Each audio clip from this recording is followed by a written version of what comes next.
I've been kind of on a spiritual journey trying to find where I fit, and in so doing, I've been able to dip my toes into lots of different fields and lots of different aspects of spirituality and whatever cosmic consciousness is. And so I have a huge website that is barbaradelong.com. I have a radio show, a podcast as well, called Nightlight, and Mark Eddy and I interview authors on all sorts of topics it's from UFOs to unicorns and everything in between, and we really do stretch it. So it's been, I think, since I retired, I've been busier than I ever was when I was working full-time. Oh, I noticed you remind me of William Shatner in a way. You know, he's like in his 80s, and he's still, going strong. And his philosophy is you die when you quit. Exactly. And I noticed at your age, you are going like the ever-ready battery.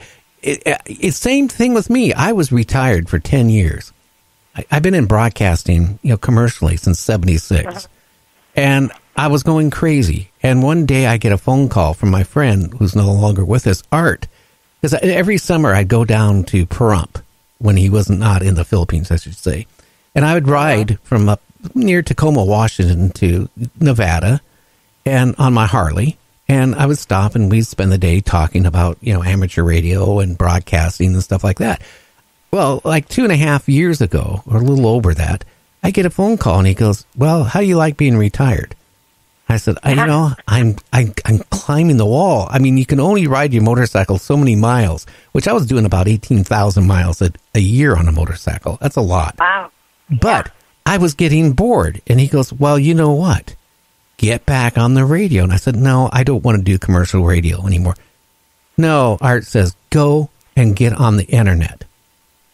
Create a show." So I did. I listened to Art. I created a show. But you know what I created? A show called Motorcycle Talk. Okay. I had 15 listeners. Art calls me up about a month later, laughing his head off, and he goes, "Did you learn your lesson?" And I said, "What do you mean, Art?" And I said, "I am disappointed. 15 people.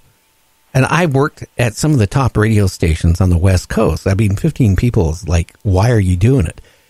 And he goes, "Well, Gary, you've done nothing but, paranormal. As long as I've known you, why are you talking about motorcycles?" Well, I eventually switched over to the paranormal. Then, something clicked. Now we're on 22 radio stations. We're on the internet. And you know what? I probably like you. I spend 12, 13 hours a day wrapped up booking people, doing the show, putting it all together. And, I love it. It's been the most exciting thing in my life. And I don't feel 68. I feel like I'm 30. Yeah, I did find that when I started, my Nightlight has been on the air for 11 years now. And when I started it out, I did free readings because I thought, okay, this is my way of giving back, people who can't afford to come to the fairs or to get a personal reading. This is my way of giving back. There's no charge. And I was very slow in learning, but I did find eventually that I had created a huge listening audience of codependent people. And all they wanted to do was sit in line and get a reading and then sit on somebody else's show and get a reading and sometimes be on 2 different shows waiting for a reading. And so I finally cut it back I finally cut it out.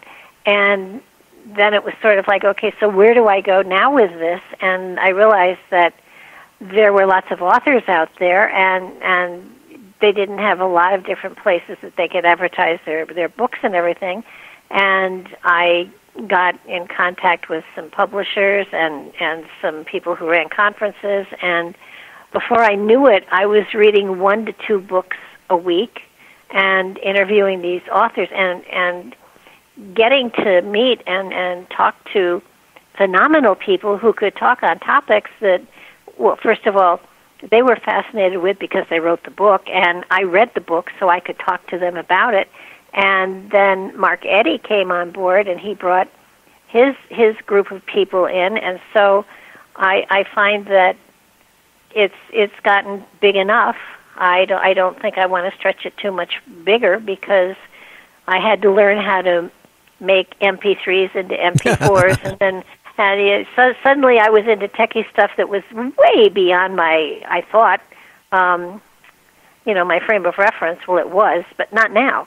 But it's kind of like I keep finding that there's more and more and more, and now I'm finding that there aren't really enough days to get everybody in, and because I insist on reading the book someone has written before I interview them, I'm down to, 1 or 2 books a week. I can't really, I'm dragging through a 500-page book this week, so it's only one show next week.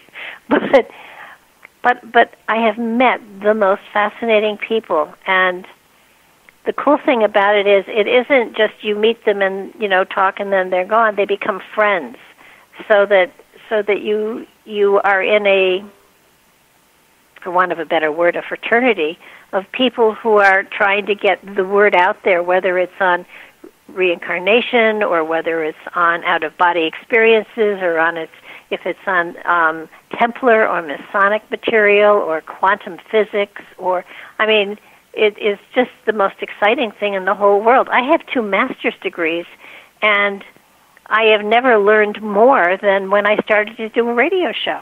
Oh, that's what I find interesting. Like I said, I started in, broadcasting in 76. It was supposed to be playing, like the Bee Gees, top 40. And they hired me and they said, okay, you start next month. I walk in the station. They stared at me, and everybody at the station stared at me. And then the station manager and the owner says, come into the office. And I figured, they're going to fire me before I even start. They sit me down and they say, we're not doing top 40 anymore. We are doing talk radio. Well, I just graduated out of a broadcast training school.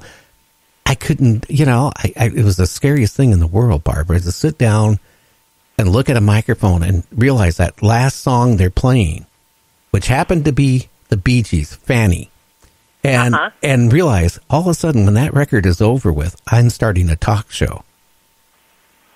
Scary. Yeah, it is overwhelming, and I know for the first month or so, I wasn't getting any callers, and it was like I just sat and talked for 2 straight hours, and then people started to call, and then it got overwhelming, and I was on a roll for a while. But I think the one time that you're sitting in your own home or wherever, and you're not talking to anybody, and without somebody to talk to, you tend to suddenly go to a monotone.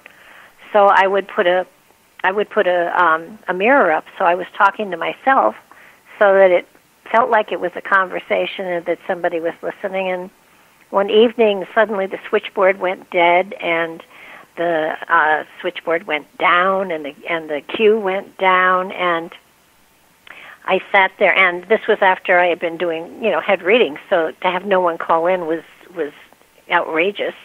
And I had listened to one of my, I had listened to a lot of other psychics who had shows just to hear what they did and how they did it. And I listened to one show, and the psychic who was doing it, welcomed everybody and said, well, there are no callers yet, so I'm going to play some music, and, if nobody calls in, then we'll just shut the show down. And I waited, and she came back, and she said, there are no callers. Well, have a nice evening, everybody, and she shut the show down. And I made, a mental note that I'm never going to do that. If I say I'm going to be on for 2 hours, I'm going to be on for 2 hours. And that night I said, well, since no one's calling in, I'm just going to read the Earth, the planet Earth, and humanity as a whole, and let you know, what the stars, what the cosmos has to say about our journey here. And I did that, and I didn't know if anybody was listening.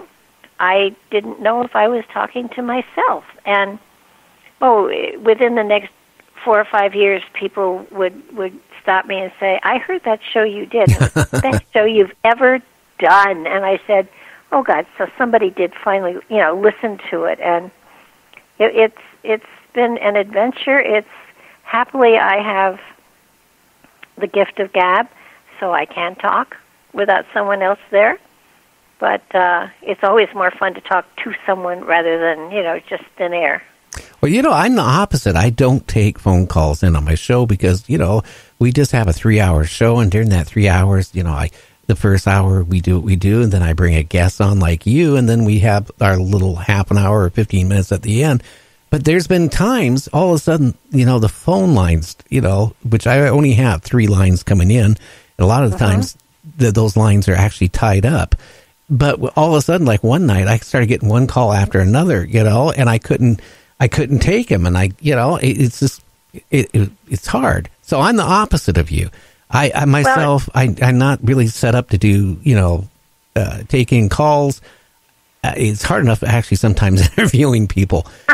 Because, what do you do when you get a guest on? It's reading a script. I pull my hair out because they won't let you talk. They won't let you ask questions.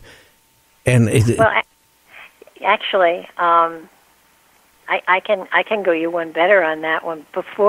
Now I have a policy that I always have to talk to the author before the show, the day before the show, to kind of get a friendly back and forth, to make sure that they're comfortable with me, I'm comfortable with them. And before I had that policy, I had an author on who shall remain nameless, and I had read the book, and I had lots of notes to talk from, and I liked the material, and I introduced him, and he said, "Thank you," and I figured, okay, and so I asked him a question, and he said, "Yeah," and then I asked another question, and he said, "Uh-huh," and those were the only 2 phrases he used the entire 2 hours, and I finally realized, okay, I'm doing the interview from both sides. And, I would give a long preamble. This is what I got out of the book. This is what it meant to me. This is how I apply it to my life. Is that the appropriate way that you meant it to happen? Uh-huh. Yeah. That's scary. I have had that happen this week. I had a gentleman on, and, I asked a couple questions, and the first thing out of his mouth is, I don't want to tell the plot. So we got like 3 little things out of an hour and a half, and not even an hour and a half. I cut him after about 25 minutes. I just couldn't see having him on the show if he wasn't talk. I'm trying to promote his book. He didn't want to talk. The other one I had back about 2 years ago, he wrote a book about, the Walking Dead type of thing, about a boy and a girl in a house, and all of a sudden, this disease came and all these people died, and there were, vampires walking around. And I asked him, I said, well, can you tell him about the book? No, I don't want to say anything about the book because I don't want to give any plots away. Oh, jeez. I had him on for 2 hours. I talked about every Walking Dead movie ever and every zombie movie I could think of. I had actually the highest ratings ever that night because I carried it on for the whole time. Then at the end of the show, I said, by the way, how many books have you sold? And he goes, well, it's on Amazon. I said, well, how many books have you sold? He goes, well, I sold one to a friend of mine. Oh, wow. Now, his publishers, said, this is a great book. It's an award-winning book. You know how some of them lie. Yeah. I found out fast. They're getting a percentage, of course. Oh, yeah. Well, hey, we have to go on break for the radio stations, Barbara. We'll be back in 2 minutes. So if you want to get a cup of tea or whatever, we'll be back. Okie doke. Okay.